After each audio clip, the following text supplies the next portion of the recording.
to all the dispossessed youth of Africa, for perpetuation of communion with ancestral spirits through the fight for African freedom, and in the firm faith that the dead, the living, and the unborn will unite to build the destroyed shrines. Selah. Hello and welcome, beloveds, to another episode of Wake Up Africa. My name is Dr. Mumbi Saraki. How you doing? How's everything going? I really do pray that you are well in all your ways, beloveds, and that you're moving into living life truly on your own terms. We really want to thank everybody that has subscribed to the channel. We appreciate, love you all. Thanks to everyone also who responded to the video we did a couple of days ago talking about don't let them back in. We've got an overwhelming amount of emails, comments from people who are going through the same thing, and there's something in the works, beloveds. Really, I felt so spiritually moved. Don't forget, you can always email me, Dr. Mumbi at drmumbishow.com. But if you try spam me, your emails will be spammed, or send any negative vibes immediately. Like there's keywords that we just don't want to see. You'll immediately be sent to spam. And the first warning is you'll get an email from us talking about how we're not doing the news anymore, and then your emails will be totally erased because people have to have their defenses. Make sure you have your defenses up in terms of what you're allowing in: emails, conversations, information, etc., etc. But those are definitely stories for other days. So much is happening, beloveds. So much is happening. And it all depends on where you focus your attention, because we are in the worst of times for many, but we are also in the absolutely best of times for many more. And you won't see that unless you are looking at the right story for you. There's so much that's happening, even in terms of bringing us collectively together. Remember, I always say, don't look at the news just from a physical perspective, but try and expand your vision to look at it more from a spiritual perspective, because everything happens on the spiritual level first before it happens physically. So when you see certain unity moves being made spiritually, then you should know the kind of seasons and times that we're moving in spiritually. And it's amazing because I talked about how the very first Caribbean Community and African Union meeting took place. There are a lot of what do they call them, Debbie Downers or whatever, who said it's not going to achieve anything. And I mean, they did talk a lot about the New World Order, implementing different parts of the New World Order agenda, but we missed the essence of it. For that to happen physically, just imagine what took place spiritually. And spiritually is way more massive, way more magnificent, way more beautiful. So by the time it's coming physically, because we live in such a negative and dense world, it's lost a lot of its steam, maybe even been hijacked by certain puppet presidents. But now, I mean, this is moving full steam ahead. And as I said, beloveds, governments just create the playing field, but we have to come out and play and take advantage of that field that has been created. So, the Kenyan government, the president and some cabinet secretaries were over in Barbados the other day, and they signed 3 major agreements. And I talked about how there'll be direct flights between the Caribbean and Africa. Many said, there were a lot of people who were doubting, but that's the very first thing that was actually signed between Barbados and Kenya. The 2 countries actually signed 3 major agreements. The main one was an air service agreement, and then there was a memorandum of understanding in establishment of a joint committee on trade investment, and the third one was a memorandum of understanding in the development of a national botanical garden. I didn't get that, like why the botanical garden is. Am I missing something? I was like, air service, they could have done visas, all this stuff, but botanical garden? Explain to me, beloveds. Or maybe they're setting up an altar like from Kenya in Barbados.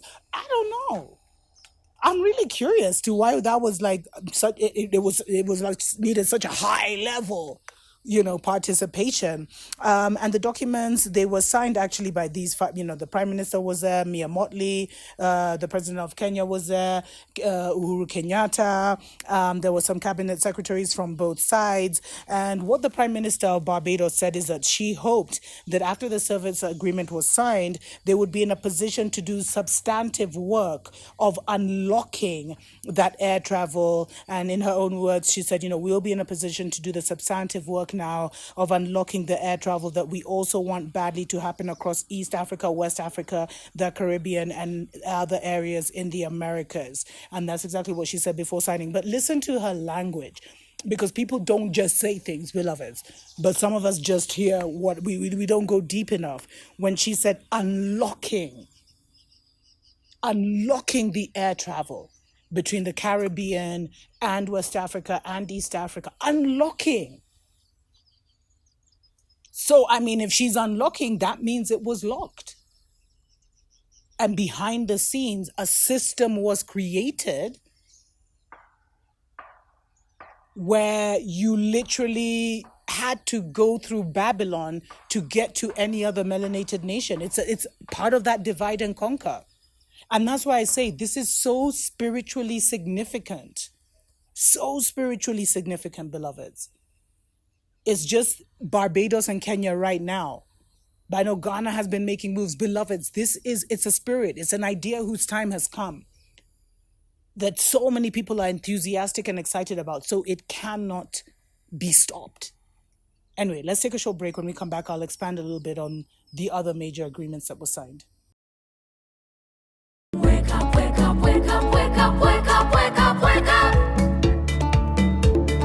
Wake up, Africa. Welcome back, beloveds, to Wake Up Africa. My name is Dr. Mumbi Seraki, and I always want to say Africa is awakening. Africa is awake.